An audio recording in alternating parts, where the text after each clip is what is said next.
The Railway Children by Edith Nesbit. Chapter 12. What Bobby Brought Home. "Oh, look up! Speak to me! For my sake, speak!" The children said the words over and over again to the unconscious hound in a red jersey, who sat with closed eyes and pale face against the side of the tunnel. "Wet his ears with milk," said Bobby. "I know they do it to people that faint, with eau de cologne, but I expect milk's just as good." So they wetted his ears, and some of the milk ran down his neck under the red jersey. It was very dark in the tunnel. The candle end Peter had carried, and which now burned on a flat stone, gave hardly any light at all.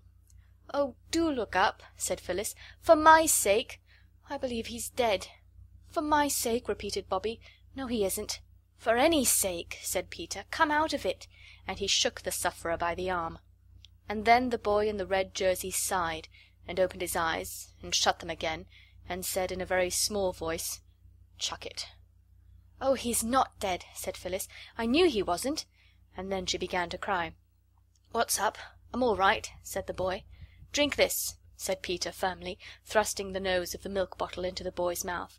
The boy struggled, and some of the milk was upset before he could get his mouth free to say, "What is it?" "It's milk," said Peter. "Fear not. You are in the hands of friends. Phil, you stop bleating this minute." "Do drink it," said Bobby gently. "It'll do you good."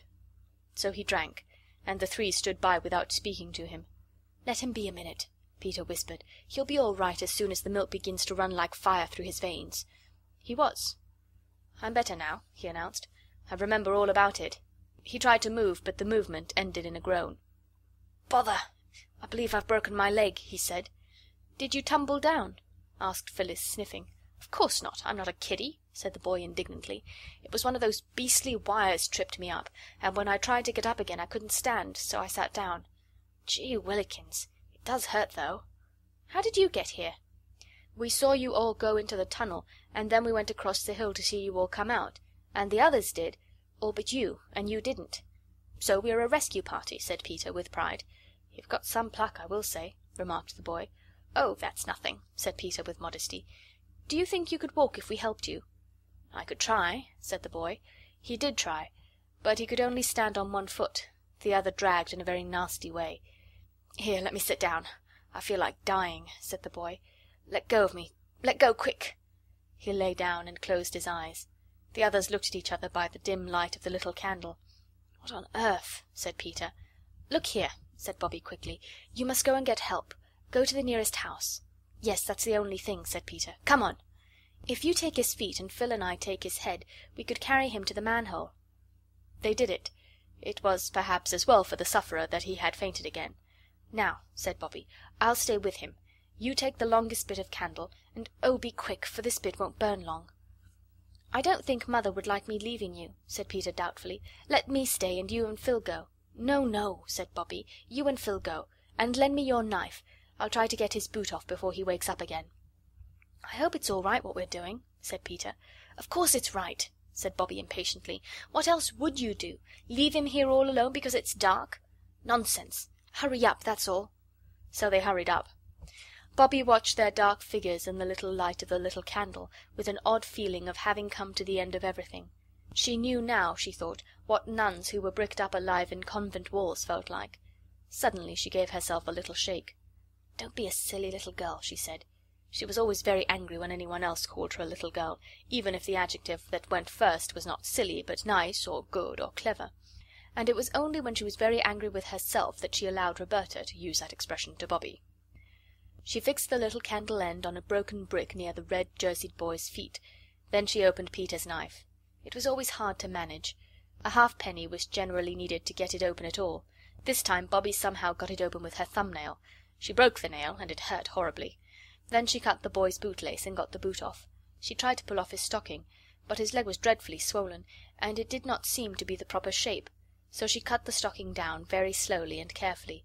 It was a brown knitted stocking, and she wondered who had knitted it, and whether it was the boy's mother, and whether she was feeling anxious about him, and how she would feel when he was brought home with his leg broken. When Bobby had got the stocking off and saw the poor leg, she felt as though the tunnel was growing darker, and the ground felt unsteady, and nothing seemed quite real. "Silly little girl," said Roberta to Bobby, and felt better. "The poor leg," she told herself. "It ought to have a cushion." Ah! She remembered the day when she and Phyllis had torn up their red flannel petticoats to make danger signals to stop the train and prevent an accident. Her flannel petticoat to-day was white, but it would be quite as soft as a red one. She took it off. "Oh, what useful things flannel petticoats are," she said. "The man who invented them ought to have a statue directed to him." And she said it aloud, because it seemed that any voice, even her own, would be a comfort in that darkness. "What ought to be directed? Who to?" asked the boy, suddenly and very feebly. "Oh," said Bobbie, "now you're better. Hold your teeth and don't let it hurt too much. Now." She had folded the petticoat, and lifting his leg, laid it on the cushion of folded flannel. "Don't faint again, please don't," said Bobbie as he groaned. She hastily wetted her handkerchief with milk and spread it over the poor leg. "Oh, that hurts," cried the boy, shrinking. "Oh, no, it doesn't. It's nice, really." "What's your name?" said Bobbie. "Jim." "Mine's Bobbie." "But you're a girl, aren't you?" "Yes, my long name's Roberta." "I say, Bobbie." "Yes?" "Wasn't there some more of you just now?" "Yes, Peter and Phil. That's my brother and sister. They've gone to get someone to carry you out."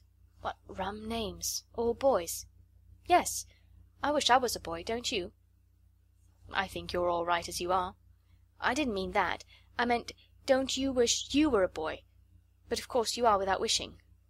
"You're just as brave as a boy. Why didn't you go with the others?" "Somebody had to stay with you," said Bobbie. "Tell you what, Bobbie," said Jim, "you're a brick. Shake." He reached out a red jerseyed arm, and Bobbie squeezed his hand. "I won't shake it," she explained, "because it would shake you, and that would shake your poor leg, and that would hurt.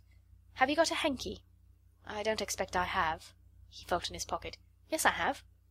"What for?" She took it and wetted it with milk and put it on his forehead. "That's jolly," he said. "What is it?" "Milk," said Bobbie. "We haven't any water." "You're a jolly good little nurse," said Jim. "I do it for Mother sometimes," said Bobbie. "Not milk, of course, but scent or vinegar and water. I say, I must put the candle out now, because there mayn't be enough of the other one to get you out by." "By George," said he, "you think of everything." Bobbie blew. Out went the candle. You have no idea how black velvety the darkness was. "I say, Bobbie," said a voice through the blackness, "aren't you afraid of the dark?" Not very, that is." "Let's hold hands," said the boy. And it was really rather good of him, because he was like most boys of his age and hated all material tokens of affection, such as kissing and holding of hands. He called all such things pawings, and detested them. The darkness was more bearable to Bobbie now that her hand was held in the large rough hand of the red jerseyed sufferer, and he, holding her little smooth hot paw, was surprised to find that he did not mind it so much as he expected. She tried to talk, to amuse him and take his mind off his sufferings, but it is very difficult to go on talking in the dark, and presently they found themselves in a silence, only broken now and then by a "You all right, Bobbie?" or an "I'm afraid it's hurting you most awfully, Jim. I am so sorry." And it was very cold. Peter and Phyllis tramped down the long way of the tunnel towards daylight, the candle grease dripping over Peter's fingers.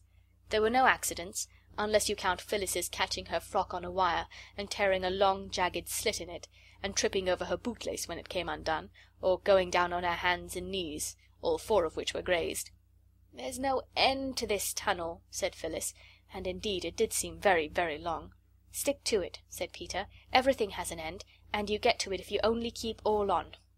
Which is quite true, if you come to think of it, and a useful thing to remember in seasons of trouble, such as measles, arithmetic, impositions, and those times when you are in disgrace and feel as though no one would ever love you again, and you could never, never again love anybody. "Hooray!" said Peter suddenly. "There's the end of the tunnel. Looks just like a pinhole in a bit of black paper, doesn't it?" The pinhole got larger. Blue lights lay along the sides of the tunnel. The children could see the gravel way that lay in front of them. The air grew warmer and sweeter. Another 20 steps and they were out in the good, glad sunshine with the green trees on both sides. Phyllis drew a long breath. "I'll never go into a tunnel again as long as ever I live," said she. "Not if there are 20,000,000,000 millions hounds inside with red jerseys and their legs broken." "Don't be a silly cuckoo," said Peter as usual. "You'd have to." "I think it was very brave and good of me," said Phyllis. "Not it," said Peter. "You didn't go because you were brave, but because Bobbie and I aren't skunks. Now where's the nearest house, I wonder? You can't see anything here for the trees." "There's a roof over there," said Phyllis, pointing down the line. "That's the signal box," said Peter. "And you know you're not allowed to speak to signalmen on duty. It's wrong." "I'm not near so afraid of doing wrong as I was of going into that tunnel," said Phyllis. "Come on." And she started to run along the line. So Peter ran too. It was very hot in the sunshine, and both children were hot and breathless by the time they stopped, and bending their heads back to look up at the open windows of the signal box, shouted "Hi!" as loud as their breathless state allowed. But no one answered. The signal box stood quiet as an empty nursery, and the handrail of its steps was hot to the hands of the children as they climbed softly up. They peeped in at the open door. The signalman was sitting on a chair tilted back against the wall. His head leaned sideways, and his mouth was open. He was fast asleep. "My hat!" cried Peter. "Wake up!" And he cried it in a terrible voice, for he knew that if a signalman sleeps on duty he risks losing his situation, let alone all the other dreadful risks to trains which expect him to tell them when it is safe for them to go their ways. The signalman never moved. Then Peter sprang to him and shook him, and slowly, yawning and stretching, the man awoke. But the moment he was awake, he leapt to his feet, put his hands to his head like a mad maniac, as Phyllis said afterwards, and shouted, "Oh, my heavens! What's o'clock?" 12:13, said Peter, and indeed it was, by the white-faced, round-faced clock on the wall of the signal box. The man looked at the clock, sprang to the levers, and wrenched them this way and that. An electric bell tingled, the wires and cranks creaked, and the man threw himself into a chair. He was very pale, and the sweat stood on his forehead like large dewdrops on a white cabbage, as Phyllis remarked later. He was trembling too. The children could see his big hairy hands shake from side to side, with quite extra-sized trembles, to use the subsequent words of Peter. He drew long breaths. Then suddenly he cried, "Thank God! Thank God you come in when you did! Oh, thank God!" And his shoulders began to heave, and his face grew red again, and he hid it in those large hairy hands of his. "Oh, don't cry, don't," said Phyllis. "It's all right now," and she patted him on one big, broad shoulder, while Peter conscientiously thumped the other. But the signalman seemed quite broken down, and the children had to pat him and thump him for quite a long time before he found his handkerchief, a red one with mauve and white horseshoes on it, and mopped his face and spoke. During this patting and thumping interval a train thundered by. "I'm downright shamed, that I am," were the words of the big signalman when he had stopped crying, snivelling like a kid. Then suddenly he seemed to get cross.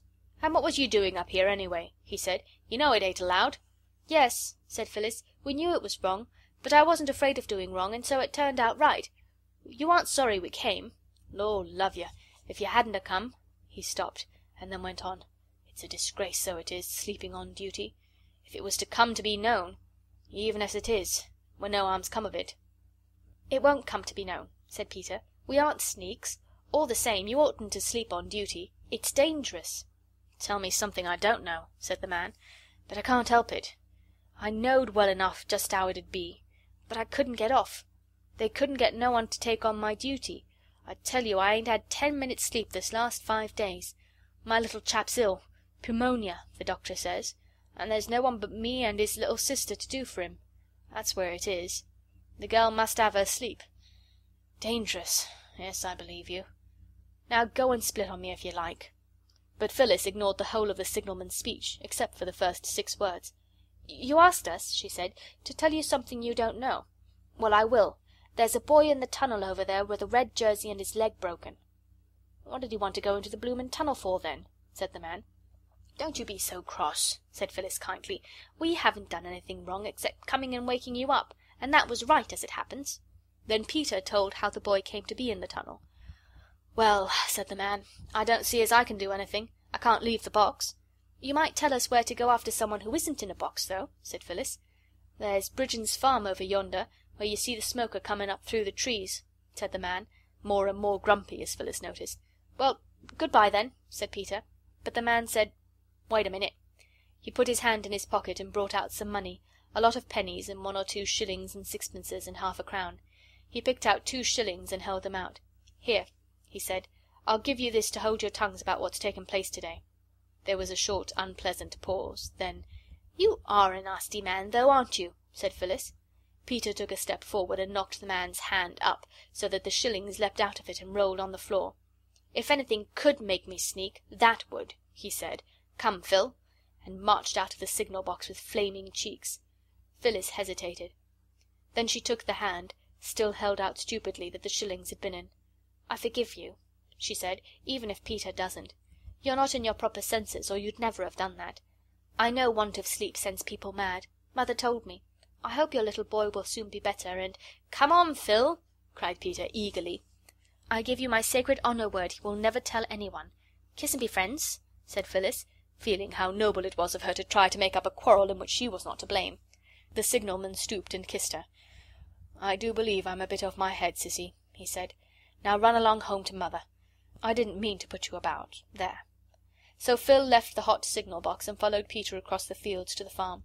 When the farm men, led by Peter and Phyllis and carrying a hurdle covered with horsecloths, reached the manhole in the tunnel, Bobbie was fast asleep, and so was Jim. Worn out with the pain, the doctor said afterwards. "Where does he live?" the bailiff from the farm asked, when Jim had been lifted on to the hurdle. "In Northumberland," answered Bobbie. "I'm at school at Maidbridge," said Jim. "I suppose I've got to get back there somehow." "Seems to me the doctor ought to have a look in first," said the bailiff.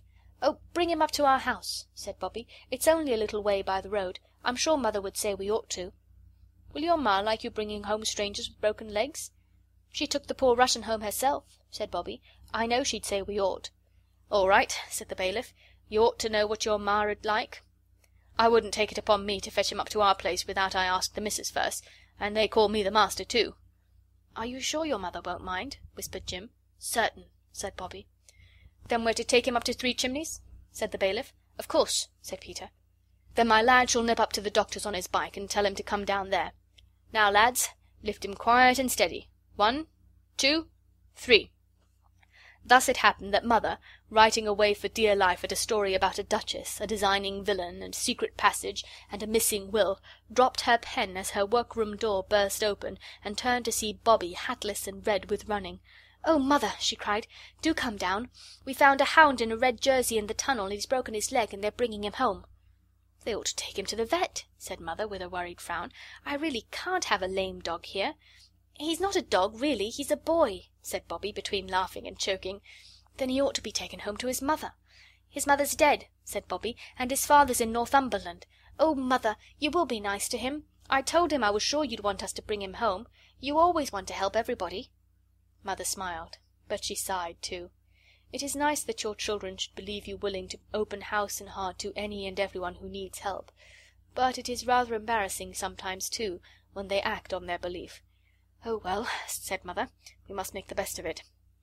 When Jim was carried in, dreadfully white and with set lips whose red had faded to a horrid bluey violet colour, Mother said, "I am glad you brought him here. Now, Jim, let's get you comfortable in bed before the doctor comes." And Jim, looking at her kind eyes, felt a little warm, comforting flush of new courage. "It'll hurt rather, won't it?" he said. "I don't mean to be a coward. You won't think I'm a coward if I faint again, will you? I really and truly don't do it on purpose, and I do hate to give you all this trouble." "Don't you worry," said Mother. "It's you that have the trouble, you poor dear, not us." And she kissed him just as if he had been Peter. "We love to have you here, don't we, Bobbie?" "Yes," said Bobbie, and she saw by her mother's face how right she had been to bring home the wounded hound in the red jersey. End of chapter 12. The Railway Children, by Edith Nesbit. Chapter 13. The Hound's Grandfather. Mother did not get back to her writing all that day, for the red-jerseyed hound whom the children had brought to Three Chimneys had to be put to bed, and then the doctor came, and hurt him most horribly. Mother was with him all through it, and that made it a little better than it would have been, but bad was the best, as Mrs. Viney said. The children sat in the parlour downstairs and heard the sound of the doctor's boots going backwards and forwards over the bedroom floor, and once or twice there was a groan. "It's horrible," said Bobbie. "Oh, I wish Dr. Forrest would make haste. Oh, poor Jim." "It is horrible," said Peter, "but it's very exciting. I wish doctors weren't so stuck up about who they'll have in the room when they're doing things. I should most awfully like to see a leg set. I believe the bones crunch like anything." "Don't!" said the two girls at once. "Rubbish!" said Peter. "How are you going to be Red Cross nurses, like you were talking of, coming home, if you can't even stand hearing me say about bones crunching? You'd have to hear them crunch on the field of battle, and be steeped in gore up to the elbows as likely as not, and—" "Stop it!" cried Bobbie with a white face. "You don't know how funny you're making me feel." "Me too," said Phyllis, whose face was pink. "Cowards," said Peter. "I'm not," said Bobbie. "I helped Mother with your rake-wounded foot, and so did Phil. You know we did." "Well, then," said Peter, "now look here. It would be a jolly good thing for you if I were to talk to you every day for half an hour about broken bones and people's insides, so as to get you used to it." A chair was moved above. "Listen," said Peter. "That's the bone crunching." "I do wish you wouldn't," said Phyllis. "Bobbie doesn't like it." "I'll tell you what they do," said Peter. I can't think what made him so horrid. Perhaps it was because he had been so very nice and kind all the earlier part of the day, and now he had to have a change. This is called reaction. One notices it now and then in oneself. Sometimes when one has been extra good for a longer time than usual, one is suddenly attacked by a violent fit of not being good at all. "I'll tell you what they do," said Peter. "They strap the broken man down so that he can't resist or interfere with their doctorish designs, and then someone holds his head, and someone holds his leg, the broken one, and pulls it till the bones fit in, with a crunch, mind you. Then they strap it up, and let's play at bone setting." "Oh, no," said Phyllis. But Bobbie said suddenly, "All right, let's. I'll be the doctor and Phil can be the nurse. You can be the broken boner. We can get at your legs more easily because you don't wear petticoats." "I'll get the splints and bandages," said Peter. "You get the couch of suffering ready." The ropes that had tied up the boxes that had come from home were all in a wooden packing case in the cellar. When Peter brought in a trailing tangle of them and 2 boards for splints, Phyllis was excitedly giggling. "Now then," he said, and lay down on the settle, groaning most grievously. "Not so loud," said Bobbie, beginning to wind the rope around him in the settle. "You pull, Phil." "Not so tight," moaned Peter. "You'll break my other leg." Bobbie worked on in silence, winding more and more rope around him. "That's enough," said Peter. "I can't move at all." "Oh, my poor leg," he groaned again. "Sure you can't move?" asked Bobbie in a rather strange tone. "Quite sure," replied Peter. "Shall we play it's bleeding freely or not?" he asked cheerfully. "You can play what you like," said Bobbie sternly, folding her arms and looking down at him where he lay all wound round and round with cord. "Phil and I are going away, and we shan't untie you till you promise never, never to talk to us about blood and wounds unless we say you may. Come, Phil." "You beast," said Peter, writhing. "I'll never promise. Never. I'll yell and Mother will come." "Do," said Bobbie, "and tell her why we tied you up. Come on, Phil." "No, I'm not a beast, Peter.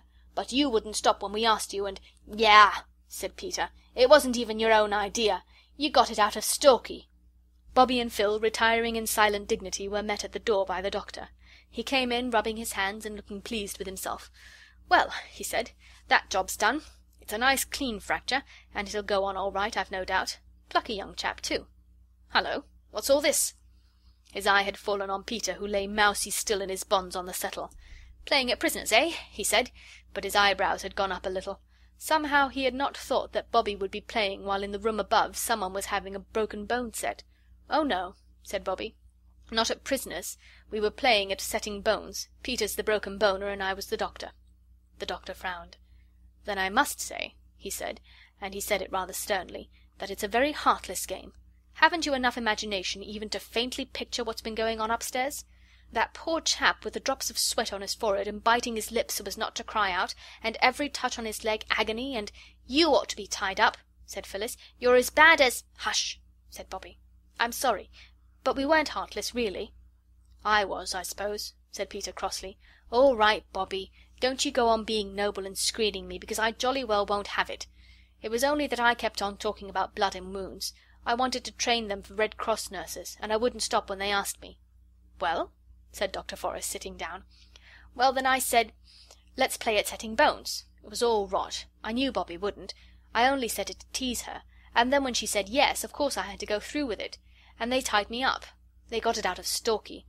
And I think it's a beastly shame." He managed to writhe over and hide his face against the wooden back of the settle. "I didn't think that anyone would know but us," said Bobbie, indignantly answering Peter's unspoken reproach. "I never thought of your coming in, and hearing about blood and wounds does really make me feel most awfully funny. It was only a joke, our tying him up. Let me untie you, Pete." "I don't care if you never untie me," said Peter, "and if that's your idea of a joke—" "If I were you," said the doctor, though really he did not quite know what to say, "I should be untied before your mother comes down. You don't want to worry her just now, do you?" "I don't promise anything about not saying about wounds, mind," said Peter in very surly tones, as Bobbie and Phyllis began to untie the knots. "I'm very sorry, Pete," Bobbie whispered, leaning close to him as she fumbled with the big knot under the settle. But if you only knew how sick you made me feel." "You've made me feel pretty sick, I can tell you," Peter rejoined. Then he shook off the loose cords and stood up. "I looked in," said Dr. Forrest, "to see if one of you would come along to the surgery. There are some things that your mother will want at once, and I've given my man a day off to go and see the circus. Will you come, Peter?" Peter went without a word or a look to his sisters. The two walked in silence up to the gate that led from the Three Chimneys field to the road. Then Peter said, "Let me carry your bag. I say, it is heavy. What's in it?" "Oh, knives and lancets and different instruments for hurting people. And the ether bottle. I had to give him ether, you know. The agony was so intense." Peter was silent. "Tell me all about how you found that chap," said Dr. Forrest. Peter told, and then Dr. Forrest told him stories of brave rescues. He was a most interesting man to talk to, as Peter had often remarked. Then in the surgery Peter had a better chance than he had ever had of examining the doctor's balance, and his microscope, and his scales and measuring glasses. When all the things were ready that Peter was to take back, the doctor said suddenly, "You'll excuse my shoving my oar in, won't you? But I should like to say something to you." "Now for a rowing," thought Peter, who had been wondering how it was he had escaped one.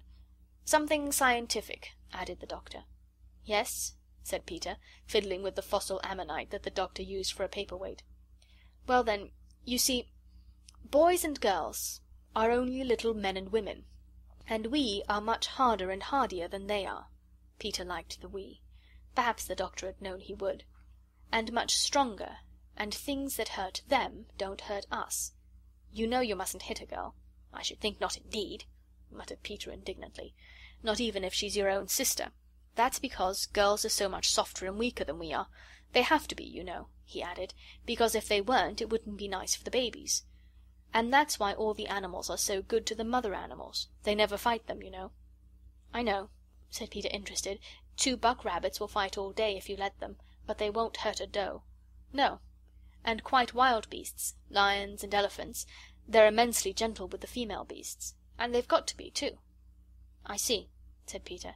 "And their hearts are soft, too," the doctor went on, "and things that we shouldn't think anything of hurt them dreadfully, so that a man has to be very careful, not only of his fists, but of his words. They're awfully brave, you know," he went on. "Think of Bobby waiting alone in the tunnel with that poor chap. It's an odd thing. The softer and more easily hurt a woman is, the better she can screw herself up to do what has to be done. I've seen some brave women. Your mother's one," he ended abruptly. "Yes," said Peter. "Well, that's all. Excuse my mentioning it, but nobody knows everything without being told. And you see what I mean, don't you?" "Yes," said Peter. "I'm sorry. There. Of course you are. People always are, directly they understand. Everyone ought to be taught these scientific facts. So long." They shook hands heartily. When Peter came home his sisters looked at him doubtfully. "It's Pax," said Peter, dumping down the basket on the table. "Dr. Forrest has been talking scientific to me. No, it's no use my telling you what he said, you wouldn't understand. But it all comes to you girls being poor, soft, weak, frightened things like rabbits, so us men have just got to put up with them. He said you were female beasts. Shall I take this up to Mother, or will you?" "I know what boys are," said Phyllis, with flaming cheeks. "They're just the nastiest, rudest—" "They're very brave," said Bobbie, "sometimes." "Ah, you mean the chap upstairs? I see. Go ahead, Phil. I shall put up with you whatever you say, because you're a poor, weak, frightened, soft—" "Not if I pull your hair, you won't," said Phyllis, springing at him. "He said Pax," said Bobbie, pulling her away. "Don't you see?" she whispered as Peter picked up the basket and stalked out with him. "He's sorry, really, only he won't say so. Let's say we're sorry." "It's so goody-goody," said Phyllis doubtfully. "He said we were female beasts and soft and frightened."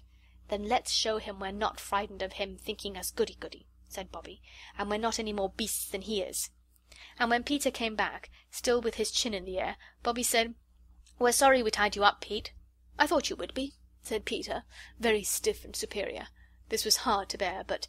"Well, so we are," said Bobbie. "Now let honour be satisfied on both sides." "I did call it Pax," said Peter in an injured tone. "Then let it be Pax," said Bobbie. "Come on, Phil, let's get the tea. Pete, you might lay the cloth." "I say," said Phyllis, when peace was really restored, which was not till they were washing up the cups after tea, "Dr. Forrest didn't really say we were female beasts, did he?" "Yes," said Peter firmly, "but I think he meant we men were wild beasts too." "How funny of him," said Phyllis, breaking a cup. May I come in, Mother?" Peter was at the door of Mother's writing-room, where Mother sat at her table with 2 candles in front of her. Their flames looked orange and violet against the clear grey blue of the sky, where already a few stars were twinkling. "Yes, dear," said Mother, absently. "Anything wrong?" She wrote a few more words, and then laid down her pen and began to fold up what she had written. "I was just writing to Jim's grandfather. He lives near here, you know." "Yes, you said so at tea. That's what I want to say. Must you write to him, Mother? Couldn't we keep Jim and not say anything to his people till he's well? It would be such a surprise for them." "Well, yes," said Mother, laughing. "I think it would." "You see," Peter went on, "of course the girls are all right and all that. I'm not saying anything against them. But I should like it if I had another chap to talk to sometimes." "Yes," said Mother. "I know it's dull for you, dear, but I can't help it. Next year perhaps I can send you to school. You'd like that, wouldn't you?" "I do miss the other chaps rather," Peter confessed. "But if Jim could stay after his leg was well, we could have awful larks." "I've no doubt of it," said Mother. "Well, perhaps he could. But you know, dear, we're not rich. We can't afford to get him everything he'll want, and he must have a nurse. Can't you nurse him, Mother? You do nurse people so beautifully." "That's a pretty compliment, Pete. But I can't do nursing and my writing as well. That's the worst of it." "Then you must send the letter to his grandfather?"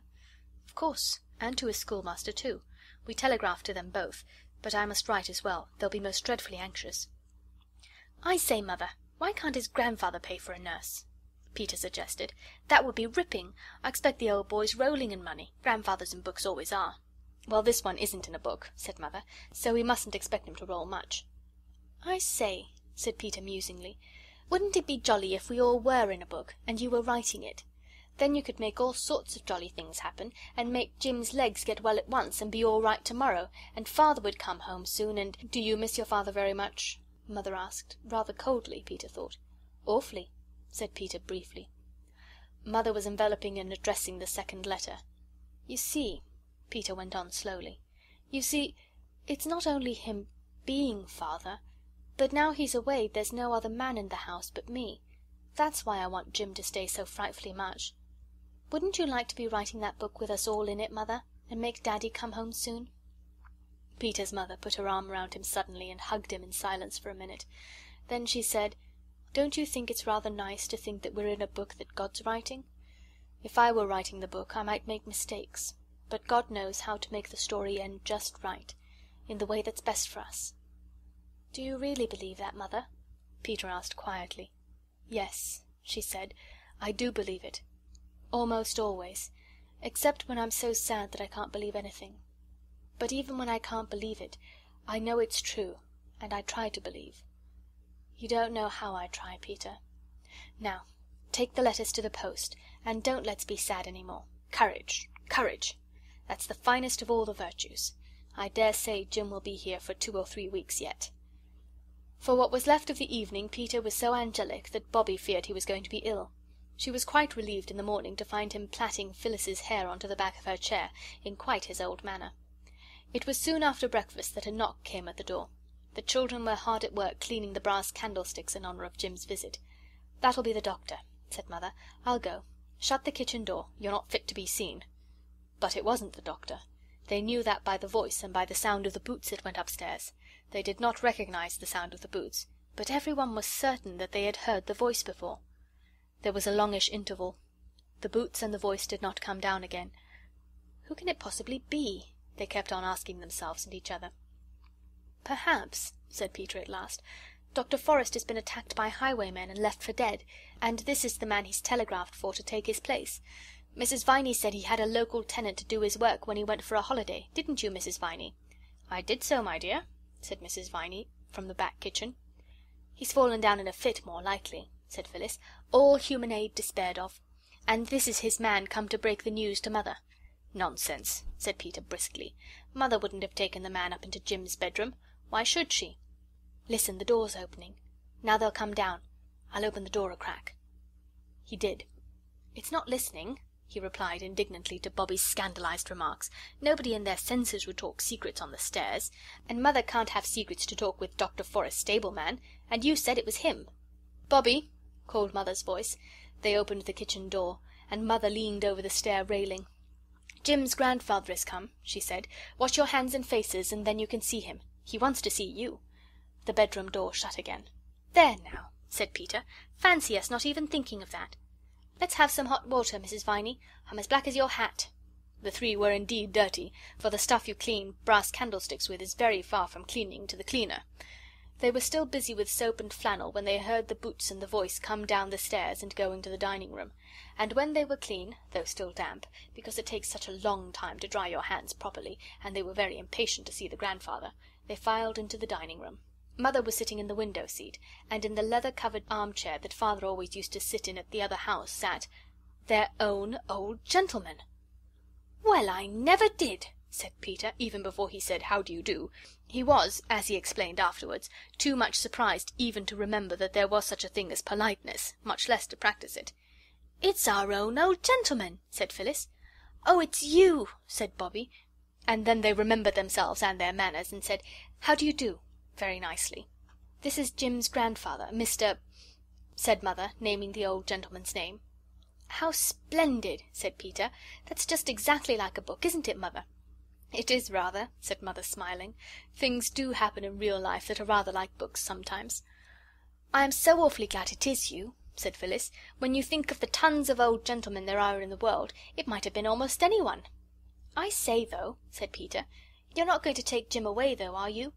"Not at present," said the old gentleman. "Your mother has most kindly consented to let him stay here.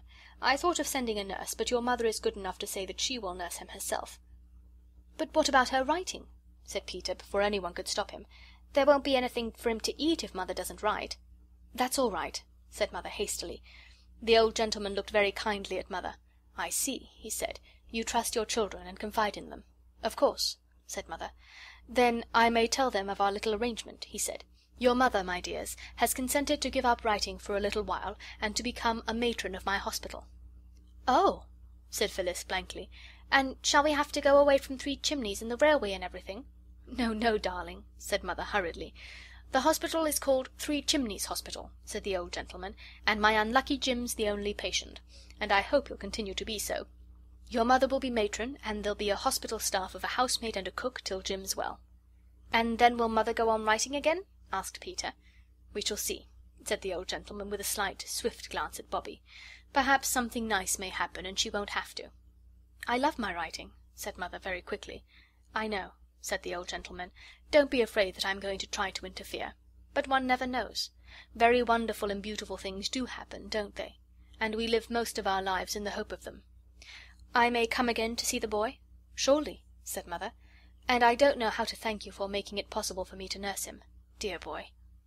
"He kept calling Mother, Mother in the night," said Phyllis. "I woke up twice and heard him." "He didn't mean me," said Mother in a low voice to the old gentleman.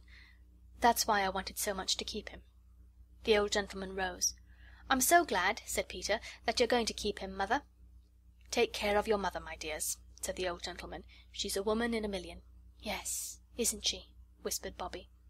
"God bless her," said the old gentleman, taking both Mother's hands. "God bless her. Aye, and she shall be blessed. Dear me, where's my hat? Will Bobbie come with me to the gate?" At the gate he stopped and said, "You're a good child, my dear. I got your letter, but it wasn't needed. When I read about your father's case in the papers at the time, I had my doubts, and ever since I've known who you were, I've been trying to find out things. I haven't done very much yet, but I have hopes, my dear, I have hopes." "Oh," said Bobbie, choking a little. "Yes, I may say great hopes, but keep your secret a little longer. Wouldn't do to upset your mother with a false hope, would it?" "Oh, but it isn't false," said Bobbie. "I know you can do it. I knew you could when I wrote. It isn't a false hope, is it?" "No," he said. "I don't think it is a false hope, or I wouldn't have told you. And I think you deserve to be told that there is a hope. And you don't think Father did it, do you? Oh, say you don't think he did." "My dear," he said, "I'm perfectly certain he didn't." If it was a false hope, it was none the less a very radiant one that lay warm at Bobbie's heart, and through the days that followed lighted her little face as a Japanese lantern is lighted by the candle within. End of chapter 13. The Railway Children by Edith Nesbit. Chapter 14. The End. Life at the Three Chimneys was never quite the same after the old gentleman came to see his grandson. Although they now knew his name, the children never spoke of him by it, at any rate when they were by themselves. To them he was always the old gentleman, and I think he had better be the old gentleman to us too. It wouldn't make him seem any more real to you, would it, if I were to tell you that his name was Snooks or Jenkins, which it wasn't? And, after all, I must be allowed to keep one secret. It's the only one. I have told you everything else, except what I am going to tell you in this chapter, which is the last. At least, of course, I haven't told you everything. If I were to do that, the book would never come to an end, and that would be a pity, wouldn't it? Well, as I was saying, life at Three Chimneys was never quite the same again. The cook and the housemaid were very nice. I don't mind telling you their names. They were Clara and Ethelwyn. But they told Mother they did not seem to want Mrs. Viney, and that she was an old muddler. So Mrs. Viney came only 2 days a week to do washing and ironing. Then Clara and Ethelwyn said they could do the work all right, if they weren't interfered with, and that meant that the children no longer got the tea and cleared it away and washed up the tea things and dusted the rooms. This would have left quite a blank in their lives, although they had often pretended to themselves and to each other that they hated housework. But now that Mother had no writing and no housework to do, she had time for lessons. And lessons the children had to do. However nice the person who is teaching you may be, lessons are lessons all the world over, and at their best are worse fun than peeling potatoes or lighting a fire. On the other hand, if Mother now had time for lessons, she also had time for play, and to make up little rhymes for the children as she had used to do. She had not had much time for rhymes since she came to Three Chimneys. There was one very odd thing about these lessons. Whatever the children were doing, they always wanted to be doing something else. When Peter was doing his Latin, he thought it would be nice to be learning history like Bobby. Bobby would have preferred arithmetic, which was what Phyllis happened to be doing, and Phyllis, of course, thought Latin much the most interesting kind of lesson, and so on. So one day, when they sat down to lessons, each of them found a little rhyme at its place. I put the rhymes in to show you that their mother really did understand a little how children feel about things, and also the kind of words they use, which is the case with very few grown-up people. I suppose most grown-ups have very bad memories, and have forgotten how they felt when they were little. Of course, the verses are supposed to be spoken by the children. Peter. I once thought Caesar easy pap. How very soft I must have been. When they start Caesar with a chap, he little know what that will mean. Oh, verbs are silly, stupid things. I'd rather learn the dates of kings. Bobby. The worst of all my lesson things is learning who succeeded who, in all the rows of queens and kings, with dates to everything they do, with dates enough to make you sick. I wish it was arithmetic. Phyllis. Such pounds and pounds of apples fill my slate, what is the price you'd spend? You scratch the figures out until you cry upon the dividend. I'd break the slate and scream for joy, if I did Latin like a boy. This kind of thing, of course, made lessons much jollier. It is something to know that the person who is teaching you sees that it is not all plain sailing for you, and does not think that it is just your stupidness that makes you not know your lessons till you've learned them. Then, as Jim's leg got better, it was very pleasant to go up and sit with him and hear tales about his school life and the other boys. There was one boy, named Pa, of whom Jim seemed to have formed the lowest possible opinion, and another boy named Wigsby Minor, for whose views Jim had a great respect. Also there were 3 brothers named Paley, and the youngest was called Paley Terts, and was much given to fighting. Peter drank in all this with deep joy, and Mother seemed to have listened with some interest, for one day she gave Jim a sheet of paper on which she had written a rhyme about Pa, bringing in Paley and Wigsby by name in a most wonderful way, as well as all the reasons Jim had for not liking Pa, and Wigsby's wise opinion on the matter. Jim was immensely pleased. He had never had a rhyme written expressly for him before. He read it till he knew it by heart, and then he sent it to Wigsby, who liked it almost as much as Jim did. Perhaps you may like it too. The new boy. His name is Pa. He says that he is given bread and milk for tea. He says his father killed a bear. He says his mother cuts his hair. He wears galoshes when it's wet. I've heard his people call him Pet. He has no proper sense of shame. He told the chaps his Christian name. He cannot wicket-keep at all. He's frightened of a cricket ball. He reads indoors for hours and hours. He knows the names of beastly flowers. He says his French just like Mossoo. Beastly stuck-up thing to do. He won't keep cave, shirks his turn, and says he came to school to learn. He won't play football, says it hurts. He wouldn't fight with Paley Terts. He couldn't whistle if he tried, and when we laughed at him he cried. Now Wigsby Minor says that Pa is only like all new boys are. I know when I first came to school I wasn't such a jolly fool. Jim could never understand how Mother could have been clever enough to do it. To the others it seemed nice, but natural. You see, they had always been used to having a mother who could write verses like the way people talk, even to the shocking expression at the end of the rhyme, which was Jim's very own. Jim taught Peter to play chess and draughts and dominoes, and altogether it was a nice, quiet time. Only Jim's leg got better and better, and a general feeling began to spring up among Bobby, Peter, and Phyllis that something ought to be done to amuse him, not just games, but something really handsome.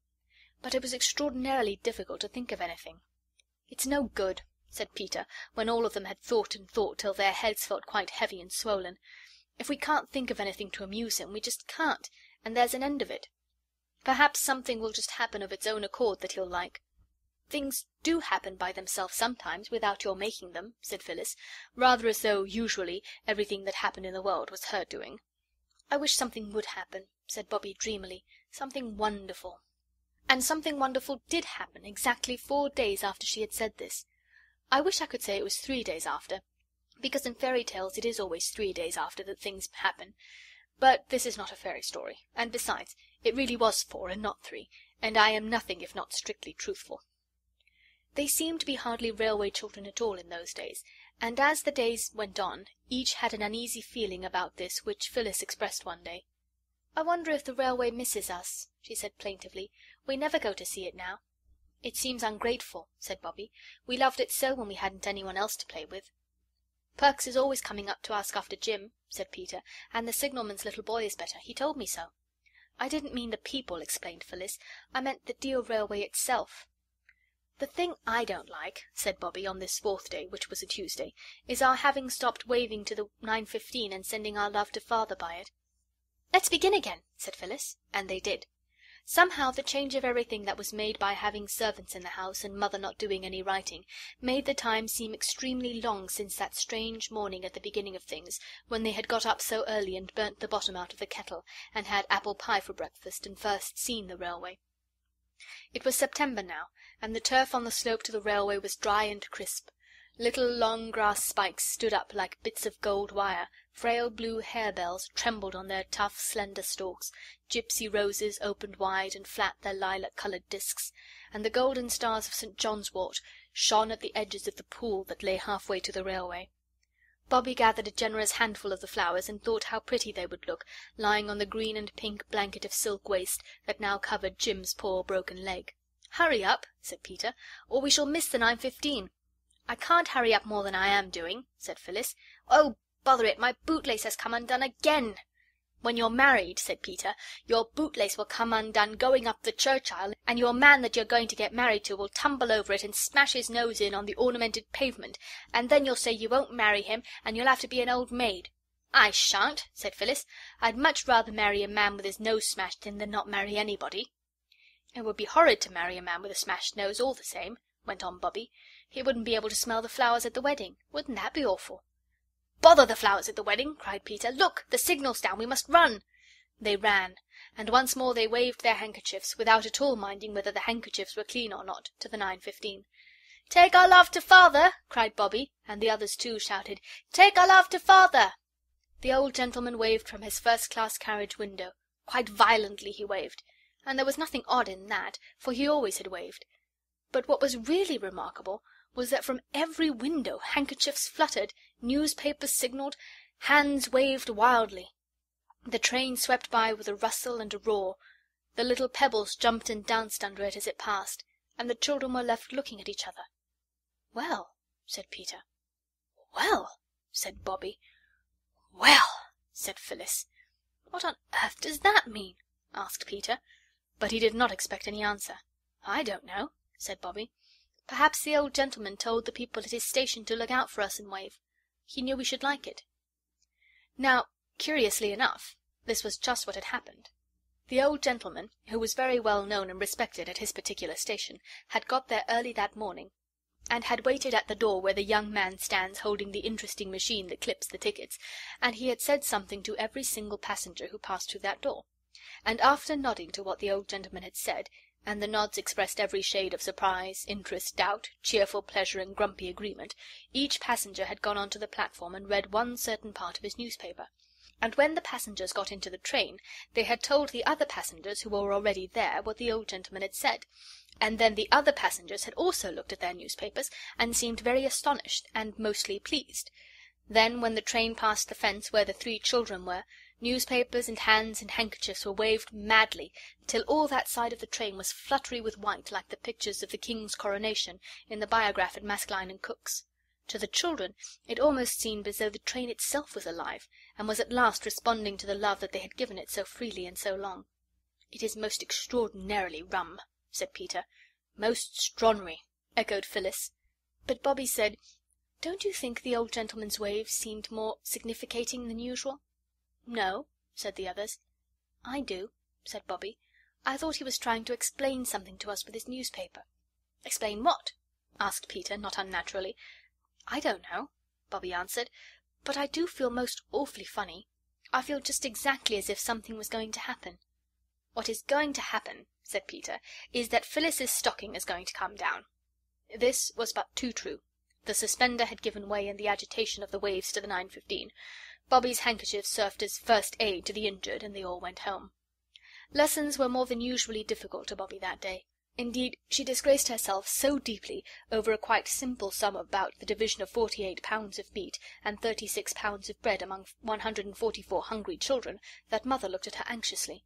"Don't you feel quite well, dear?" she asked. "I don't know," was Bobby's unexpected answer. "I don't know how I feel. It isn't that I'm lazy. Mother, will you let me off lessons today? I feel as if I wanted to be quite alone by myself." "Yes, of course I'll let you off," said Mother, "but—" Bobby dropped her slate. It cracked just across the little green mark that is so useful for drawing patterns round, and it was never the same slate again. Without waiting to pick it up, she bolted. Mother caught her in the hall, feeling blindly among the waterproofs and umbrellas for her garden hat. "What is it, my sweetheart?" said Mother. "You don't feel ill, do you?" "I don't know," Bobby answered, a little breathlessly. "But I want to be by myself and see if my head really is all silly and my inside all squirmy twisty." "Hadn't you better lie down?" Mother said, stroking her hair back from her forehead. "I'd be more alive in the garden, I think," said Bobby. But she could not stay in the garden. The hollyhocks and the asters and the late roses all seemed to be waiting for something to happen.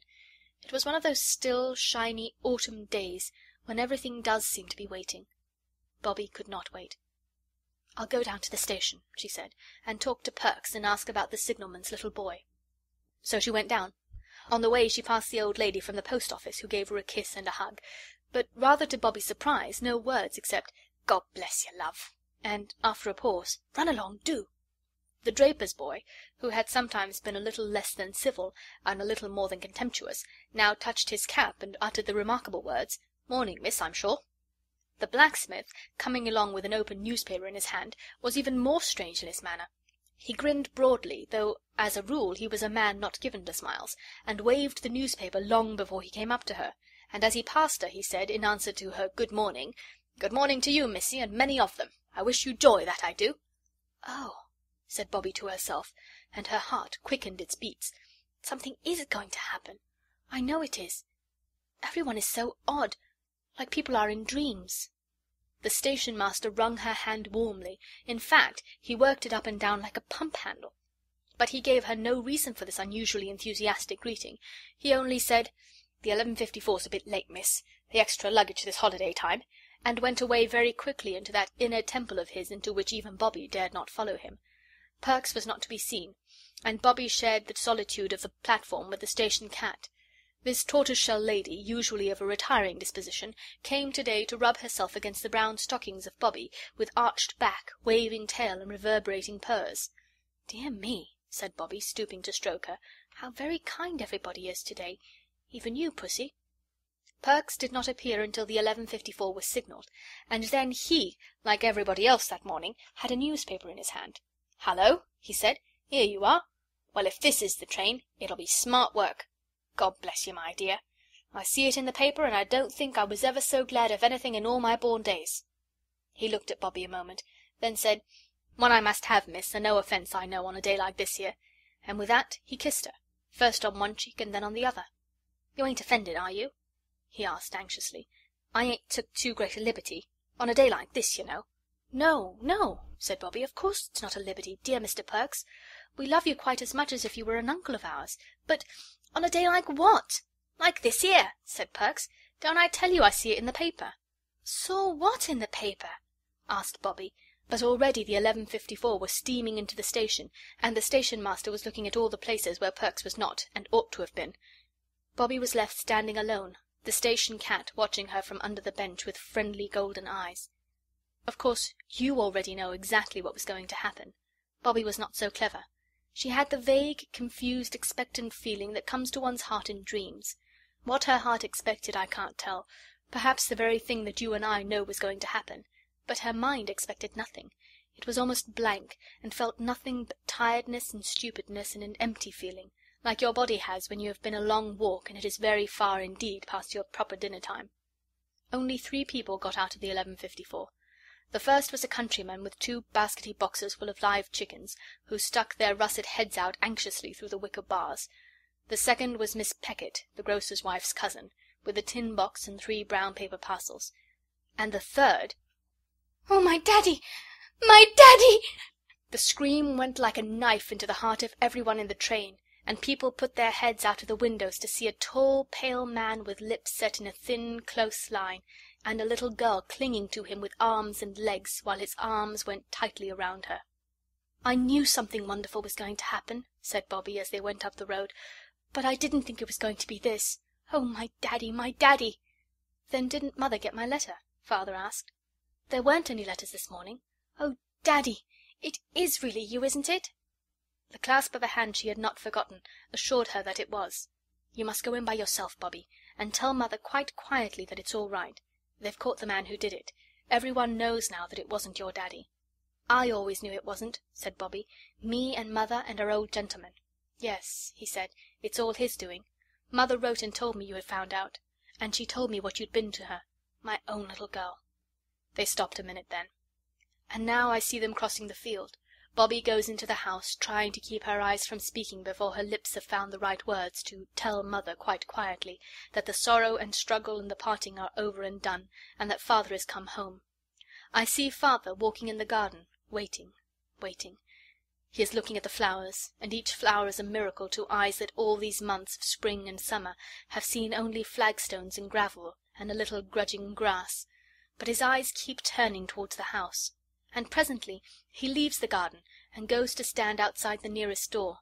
It is the back door, and across the yard the swallows are circling. They are getting ready to fly away from cold winds and keen frost to the land where it is always summer. They're the same swallows that the children built the little clay nests for. Now the house door opens. Bobbie's voice calls, "Come in, Daddy, come in!" He goes in, and the door is shut. I think we will not open the door or follow him. I think that just now we are not wanted there. I think it will be best for us to go quickly and quietly away. At the end of the field, among the thin gold spikes of grass, and the harebells and gypsy roses and St. John's wort, we may just take one last look over our shoulders at the white house where neither we nor anyone else is wanted now. End of chapter 14. End of The Railway Children.